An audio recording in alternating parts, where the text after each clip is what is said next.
إن الحمد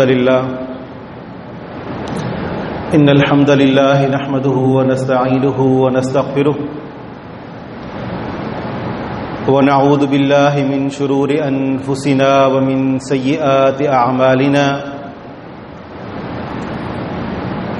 من يهده الله فلا مضل له ومن يضلل فلا هادي له وأشهد أن لا إله إلا الله وحده لا شريك له وأشهد أن محمدًا عبده ورسوله يا أيها الذين آمنوا اتقوا الله حق تقاته ولا تموتن إلا وأنتم مسلمون يا أيها الناس اتقوا ربكم الذي خلقكم من نفس واحدة وخلق منها زوجها وبث منهما رجالا كثيرا ونساء واتقوا الله الذي تساءلون به والأرحام إن الله كان عليكم رقيبا يا أيها الذين آمنوا اتقوا الله وقولوا قولا سديدا يصلح لكم أعمالكم ويغفر لكم ذنوبكم ومن يطع الله ورسوله فقد فاز فوزا عظيما اللهم صل على محمد وعلى آل محمد كما صليت على إبراهيم وعلى آل إبراهيم إنك حميد مجيد اللهم بارك على محمد وعلى آل محمد كما باركت على إبراهيم وعلى آل إبراهيم إنك حميد مجيد أما بعد فإن خير الحديث كتاب الله وخير الهدي هدي محمد صلى الله عليه وسلم وشر الأمور محدثاتها فإن كل محدثة بدعة وكل بدعة ضلالة وكل ضلالة في النار من يطع الله ورسوله فقد رشد واهتدى ومن يعص الله ورسوله فقد ضل وغوى سبحانك لا علم لنا إلا ما علمتنا إنك أنت العليم الحكيم رب اشرح لي صدري ويسر لي أمري واحلل عقدة من لساني يفقهوا قولي ربي زدني علما ربي أعوذ بك من همزات الشياطين وأعوذ بك ربي أن يحضرون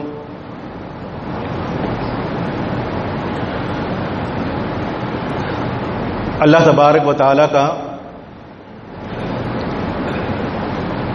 ہم سیاہ کاروں پر ایک مرتبہ پھر یہ عظیم احسان ہوا کہ اس رب کریم نے ہماری زندگیوں میں ہی ہمیں ایک مرتبہ پھر رمضان المبارک جیسا مہینہ نصیب فرمایا. بڑے ہی خوش نصیب ہیں اور مبارکباد کے مستحق ہیں وہ مسلمان کہ جنہوں نے اس ماہ مقدس کو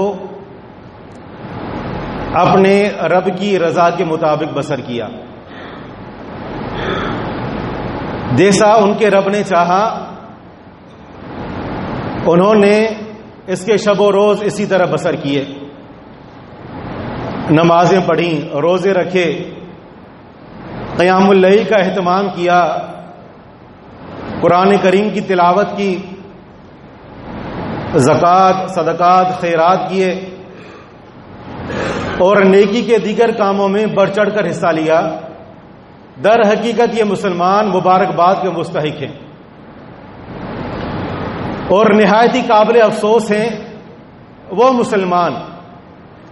کہ جن کی زندگی میں رمضان آ کر چلا گیا لیکن ان کی زندگی میں کوئی تبدیلی نہیں آئی. جیسے ان کے شب و روز رمضان کے آنے سے پہلے بسر ہو رہے تھے، رمضان آ کر چلا گیا اور ویسے کے ویسے ہی ان کے شب و روز بسر ہو رہے ہیں۔ ایسے ہی لوگوں کے بارے میں رسول اللہ صلی اللہ علیہ وسلم نے فرمایا تھا کہ بعدا لمن ادرک رمضان فلم یغفر لہ۔ نبی صلی اللہ علیہ وسلم نے ایسے لوگوں کے بارے میں کہ جن کی زندگی میں رمضان آ کر چلا گیا اور ان کی زندگی میں کوئی تبدیلی نہیں آئی،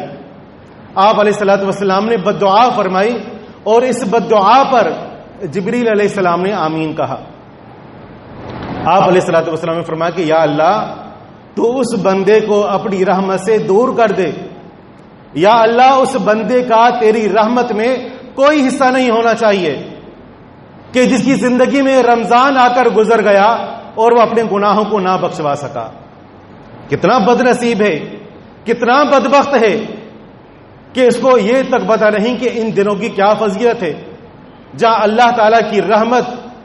اللہ تعالیٰ کی مغفرت اپنے عروج پر ہوتی ہے، اللہ تعالیٰ کی رحمت نے ہر چیز کو ڈھانپا ہوا ہے۔ وہ رحمتی وسعت کل شیء، اللہ تعالیٰ کی رحمت ہر چیز پر برس رہی ہے، تمام مخلوق اس کے اندر گدھے، کتے، خنزیر سب کچھ شامل ہیں، لیکن ایک ایسا بدبخت ہے کہ جس کا اللہ کی رحمت میں کوئی حصہ نہیں، کیونکہ رمضان آنے کے باوجود اس کی زندگی میں کوئی تبدیلی نہیں آئی۔ ایسے لوگوں کے لیے لمحہ فکریہ ہے کہ رمضان آ کر گزر گیا اور وہ اپنے اعمال میں کوئی تبدیلی نہ لا سکے۔ عزیز دوستو، بزرگوں اور بھائیوں، یہ زندگی اور توبہ کے دروازے تب تک کھلے ہیں کہ جب تک انسان کی روح اس کی ہنسلی کے اندر آ کر نہیں پھنستی، جب تک اس کے حلق کے اندر آ کر نہیں اٹک جاتی، تب تک توبہ کا دروازہ کھلا ہے اور اللہ رب العالمین بار بار مواقع عطا فرما رہا ہے۔ ہمیں چاہیے کہ ہم ان مواقع سے فائدہ اٹھائیں۔ رمضان المبارک میں جو ہم نے اعمال کیے، جو ہم نے توبہ کی، ہمیں چاہیے کہ ہم اپنے رب کو دکھائیں کہ ہم اس توبہ کرنے میں جھوٹے نہیں تھے، ہم ان اعمال کرنے میں وقتی طور پر جذباتی نہیں تھے۔ آپ نے دیکھا ہوگا کہ رمضان آتا ہے، مساجد بھر جاتی ہیں، لوگوں میں نیکی کا ایک شوق، ایک جذبہ ہوتا ہے، انفاق فی سبیل اللہ، ہر طرف سے قرآن کریم کی تلاوت کی آوازیں، ذکر و اذکار، دعائیں، ہر طرف نیکی کا موسم اور نیکی کی موسم بہار ہوتی۔ لیکن ہوتا یہ ہے کہ جیسے ہی رمضان گزر گیا ہم اپنی زندگی کی طرف دوبارہ واپس پلٹ آتے ہیں، جس کا معنی یہ ہوا کہ ہم نے یہ جو اعمال کیے تھے یہ دیکھا دیکھی اور وقتی طور پر جذبات میں آ کر کیے، جس کا معنی ہے کہ ہم اپنے رب کے ساتھ سچے نہیں ہیں۔ اگر رب کے ساتھ سچے ہوتے تو پھر رمضان گزرنے کے بعد ہم اسی رب کی عبادت کرتے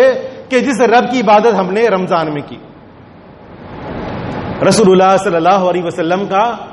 عمل کے حوالے سے ایک منہج وہ ہمیں ذہن میں رکھنا چاہیے۔ آپ علیہ الصلوۃ والسلام کا عمل کیا تھا؟ صحابہ کرام فرماتے ہیں کان رسول اللہ صلی اللہ علیہ وسلم اذا عمل عملا احب ان يداوم علیہ، کہ رسول اللہ صلی اللہ علیہ وسلم جب کبھی کوئی بھی عمل کرتے تو آپ علیہ الصلوۃ والسلام پسند فرماتے کہ اس عمل کے اوپر دوام اختیار کریں، ہمیشہ کی ہو۔ آپ علیہ الصلوۃ والسلام کا یہ بھی فرمان ہے یا احب الدین الی اللہ ما داوم علیہ صاحبہ، فرمایا کہ بندے کے جو دین ہیں اللہ تعالیٰ کو بندے کا وہ دین پسند ہے کہ جس دین کے اوپر بندہ ہمیشہ اختیار کرتا ہو۔ آپ نے دیکھا کہ رمضان میں فجر کی نماز میں مساجد بھر جایا کرتی ہیں، جبکہ عام دنوں میں یہ نمازی کہاں چلے جاتے ہیں، جس کا معنی یہ کہ ہم اپنے رب کے ساتھ سچے نہیں ہیں۔ اگر سچے ہوتے تو رمضان گزرنے کے بعد بھی مساجد میں وہی رونق ہوتی۔ ہم وقتی طور پر جذباتی مسلمان ہیں۔ آپ علیہ الصلوۃ والسلام نے ہمیں یہ ترغیب دی، فرمایا کہ احب الاعمال الی اللہ ادومها وان قل، اللہ تعالیٰ کو یہ نہیں کہ بڑے بڑے اعمال بہت زیادہ پسند ہیں، فرمایا کہ اللہ تعالیٰ کو سب سے زیادہ پسندیدہ عمل وہ ہے کہ جس عمل کو کرنے کے بعد بندہ اس کے اوپر دوام اختیار کرے، ہمیشہ اختیار کرے، وہ عمل مسلسل کرتا رہے، اس کو اپنی زندگی کا حصہ بنا لے، چاہے وہ عمل چھوٹا سا کیوں نہ ہو۔ یہ رسول اللہ صلی اللہ علیہ وسلم کا عمل کے حوالے سے منہج ہے جس کو ہمیں اختیار کرنے کی ضرورت ہے۔ رمضان المبارک میں ہم نے سب سے اہم ترین عبادت کہ جس کی اہمیت کے پیش نظر رب تعالی نے اس کو پورے سال اور ہر روز 5 مرتبہ فرض کیا، نماز کا اہتمام کیا۔ صحیح مسلم کی حدیث ہے، عن انس بن مالک رضی اللہ عنہ قال قال رسول اللہ صلی اللہ علیہ وسلم اول ما يحاسب بالعبد يوم القیامت من اعماله الصلاة فان صلحت صلح سائر عمله وان فسدت فسد سائر عمله۔ آپ علیہ الصلوۃ والسلام نے فرمایا کہ قیامت کے دن بندے سے سب سے پہلا جس چیز کے بارے میں سوال کیا جائے گا وہ یہ ہوگا کہ تم نے اپنی نمازوں میں کیا نماز کے حقوق ادا کیے اور کیا کوتاہیاں کی۔ سب سے پہلے نماز کا سوال ہوگا۔ فرمایا کہ اگر نماز درست ہوئی تو دیگر اعمال کے بارے میں بھی یہ امید رکھ سکتے ہیں کہ وہ ان اعمال کے اندر بھی بہتر ہوگا، لیکن فرمایا کہ اگر نماز میں غلطیاں نکل آئیں، نماز میں کوتاہ ہوا، تو فرمایا کہ فقد خاب و خسر، تو ایسا شخص تباہ اور برباد ہو گیا۔ رمضان میں ہم نے جس طرح نمازوں کا اہتمام کیا، ہمیں چاہیے کہ ہم نماز کا اہتمام اسی طرح سال کے دیگر اور مہینوں کے اندر بھی کریں۔ اللہ تبارک و تعالی نے یہ ہماری تربیت کے لیے یہ 30 دن کا کورس رکھا۔ رب کریم نے ہمیں موقع عطا فرمایا کہ ہم 30 دن تک اپنی ٹریننگ کریں تاکہ سال کے دیگر دنوں میں ان اعمال کو بجا لے آنے میں ہمیں کوئی تنگی اور تکلیف نہ ہو۔ رمضان میں جو ہم نے اعمال کیے، نماز کے بعد اہم ترین عمل روزہ ہے۔ رسول اللہ صلی اللہ علیہ وسلم نے فرض روزے کی نہیں، نفلی روزے کی فضیلت بیان کرتے ہوئے فرمایا کہ من صام یوما ابتغاء وجہ اللہ باعد اللہ بینہ و بین النار 70 خریفا۔ فرمایا کہ جب کوئی بندہ صرف ایک دن کا روزہ رکھتا ہے اور یہ نفلی روزہ ہے، فرضی روزہ اس کا علم اللہ کے علاوہ اور کسی کے پاس نہیں ہے، فرمایا کہ جب بندہ ایک دن کا نفلی روزہ رکھتا ہے تو اللہ تعالیٰ اس بندے اور جہنم کے درمیان 70 سال کی مسافت کے درمیان فاصلہ پیدا فرماتا ہے۔ ہم میں سے کوئی شخص ہے جس کی عمر 70 سال ہو، پیدا ہوتے ہی سفر کرنا شروع کر دے، آپ اندازہ لگائیں 70 سال تک وہ کہاں پہنچے گا۔ فرمایا کہ ایک دن کے روزے رکھنے کی وجہ سے، اور وہ بھی نفلی روزہ، اللہ تعالیٰ بندے کو اتنا زیادہ جہنم کی آگ سے دور کر دیتا ہے، اور یہ مواقع ہمیں میسر ہے۔ رمضان کے بعد یہ سلسلہ موقوف نہیں ہونا چاہیے۔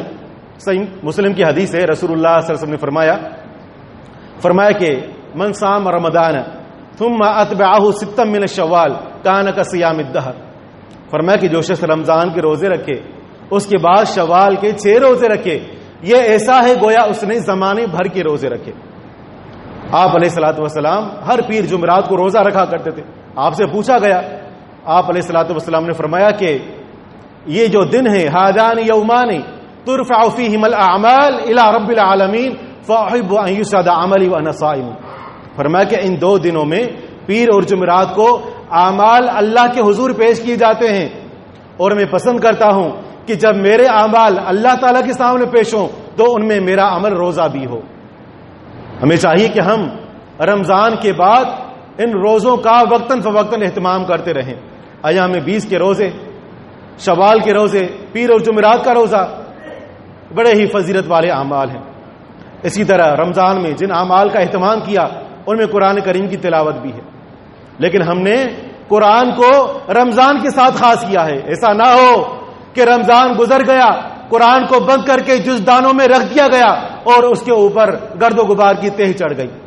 اگر گرد و غبار کی تہ چڑھ جائے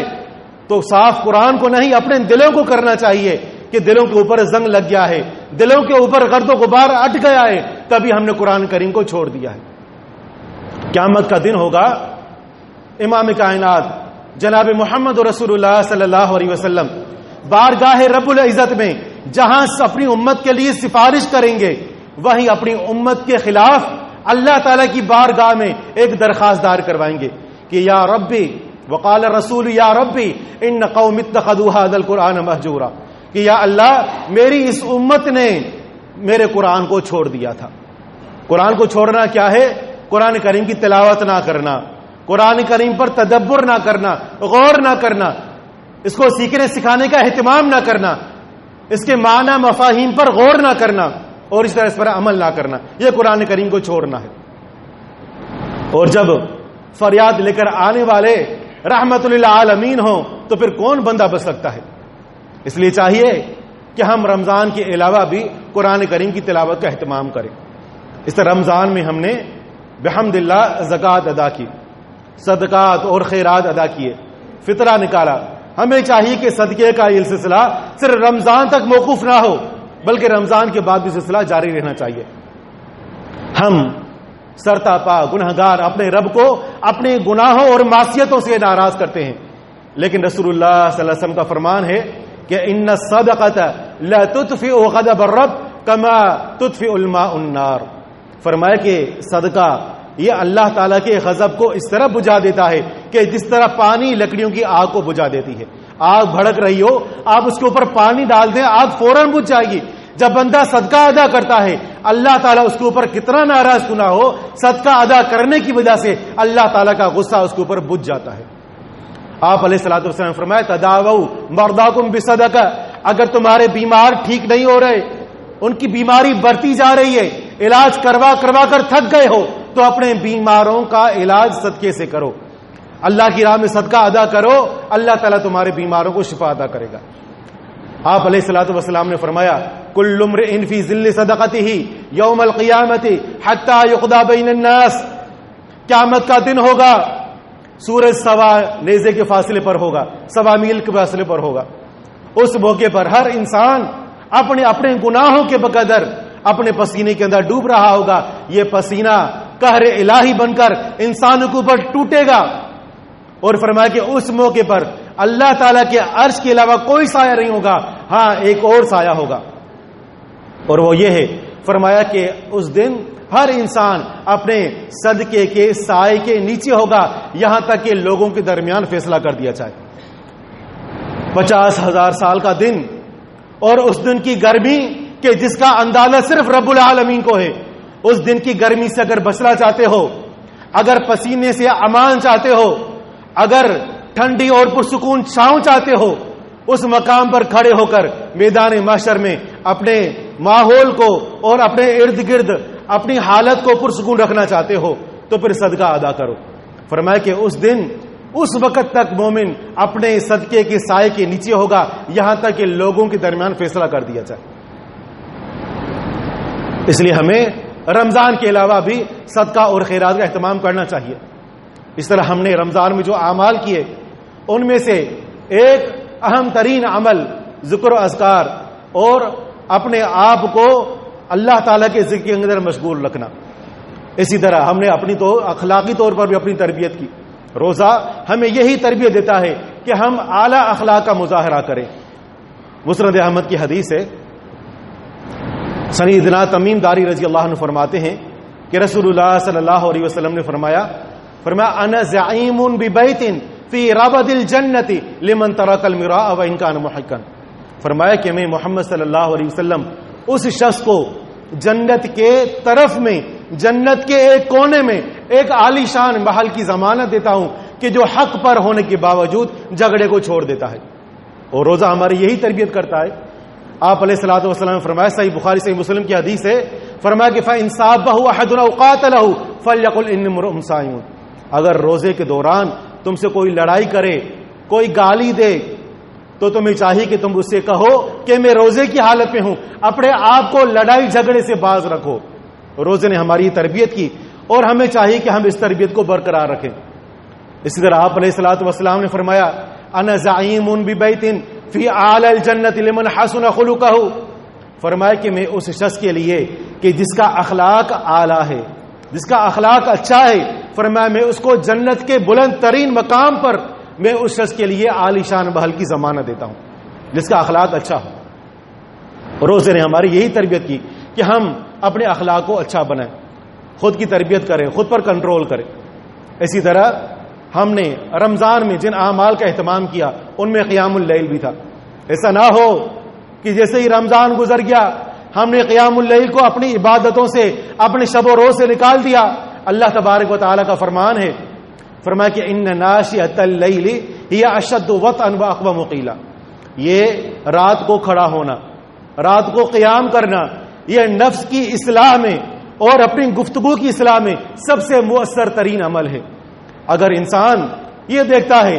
کہ وہ اپنی اصلاح کر کر کے تھک گیا ہے لیکن پھر بھی اسے گناہ سزد ہو جاتے ہیں تو اسے چاہیے کہ قیام اللیل کا اہتمام کرے. اللہ تعالیٰ کا یہ فرمان اپنے ذہن میں رکھنا چاہیے کہ اللہ تبارک و تعالیٰ قیام اللیل کی برکت کی وجہ سے بندے کو دن کے وقت گناہوں سے محفوظ رکھے گا. تو یہ سلسلہ رمضان کے بعد بھی جاری رہنا چاہیے. کہنے کا مقصد اور خلاصہ بات کا یہ ہے کہ ہم ان اعمال کو تبھی باقی رکھ پائیں گے، ہم ان اعمال کو تبھی جاری رکھ پائیں گے کہ جب ہم نے اپنے رب سے رمضان میں کیے ہوئے وعدے اپنے دل کی سچائی اور گہرائی کے ساتھ کیے ہوں گے.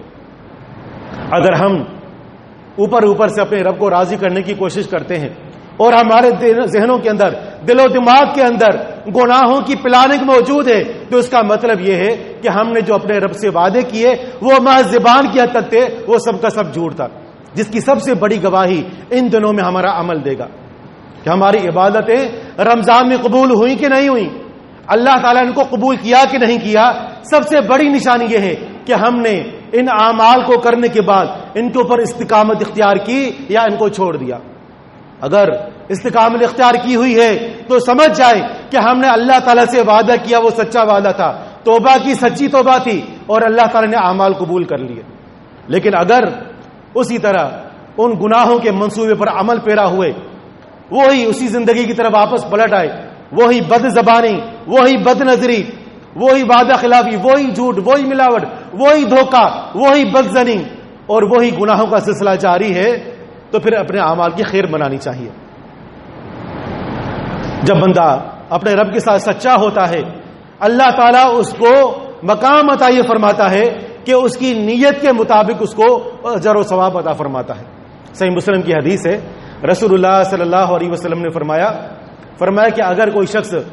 من سأل الشہادت بصدق، سچے دل کے ساتھ اللہ تعالیٰ سے شہادت کا سوال کرتا ہے کہ یا اللہ تو مجھے شہادت کا مقام عطا فرما، مجھے شہیدوں میں داخل کر دے. اگر یہ دعا کرنے میں سچا ہے، آپ علیہ الصلوۃ والسلام نے فرمایا کہ بلغہ اللہ منازل الشہداء وان مات علی فراشہ، جس نے سچے دل کے ساتھ اللہ تعالیٰ سے یہ دعا مانگی اللہ تعالیٰ اس کو شہداء کا مقام عطا کرے گا، چاہے وہ اپنے بستر پر فوت کیوں نہ ہو. یہ بندے کی نیت ہے کہ جب بندہ سچے دل کے ساتھ کوئی دعا مانگنے والا ہو، سچے دل کے ساتھ اپنے رب سے کوئی چیز مانگنے والا ہو، اللہ تعالیٰ اس کو وہ عطا کر ہی دیتا ہے. سیدنا شداد بن اوس رضی اللہ عنہ فرماتے ہیں کہ ایک دیہاتی نے رسول اللہ صلی اللہ علیہ وسلم کے ساتھ ہجرت کی، ایمان لایا، غزوے میں رسول اللہ صلی اللہ علیہ وسلم کے ساتھ شریک ہوا. جب ایک غزوہ اپنے اختتام کو پہنچا، آپ علیہ الصلوۃ والسلام کو جو مال غنیمت ہاتھ آیا تھا تمام صحابہ کرام نے اس کو برابر تقسیم کر دیا، اس کا حصہ بھی نکالا گیا. جب وہ آیا اس کا حصہ اس کے سامنے پیش کیا گیا تو اس نے کہا کہ یہ کیا چیز ہے؟ اسے کہا گیا کہ تم نے جو جہاد کیا تھا، جو مال غنیمت ہاتھ لگا ہے، اس میں سے یہ تمہارا حصہ ہے. اس نے اپنا وہ حصہ اٹھایا اور رسول اللہ صلی اللہ علیہ وسلم کے پاس پہنچا، آپ کی قدموں میں لا کر اسے ڈھیر کیا اور کہنے لگا کہ ما علی ھذا اتبعتک ولکن اتبعتک لارماها هنا فی سبیل اللہ. اے اللہ کے رسول صلی اللہ علیہ وسلم، یہ آپ نے میری طرف کیا بھیجا ہے؟ میں نے آپ کی پیروی اس لیے نہیں کی کہ یہ دنیا کے چند ٹکے مجھے حاصل ہوں،